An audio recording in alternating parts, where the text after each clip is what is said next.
Gəlin sizlərlə modelləşdirmədən belə bir suala baxaq. Deməli, təqdim edilmiş qraf üçün qonşuluq matrisi tərtib olunarsa, sıfırların sayı neçə olar? Belə bir qrafda ilk öncə biz nə etməliyik? Təpələrin sayını saymalıyıq. Deməli, 1, 2, 3, 4, 5, 6, 7, 8, 9, 10, 11, 12, 13, 14, 15 və daxilində 16, 17, 18, 19, 20. 20 təpə var və bu təpələrdən sayını istifadə edərək biz qonşuluq matrisində ümumi sıfırların və birlərin sayını tapmalıyıq. Bunun üçün biz 20-ni kvadrata yüksəldirik.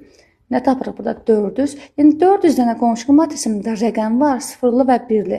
Həmin bu 400-dən biz sıfırların sayını tapmalıyıq. Bunun üçün ilk öncə birlərin sayını tapıb 400-dən çıxmalıyıq.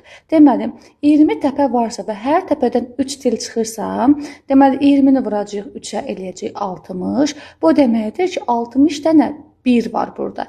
Və sonradan 400-dən çıxacaq 60-ı, bu edəcək nə? 340. Və bu məsələdə doğru variant B variantıdır.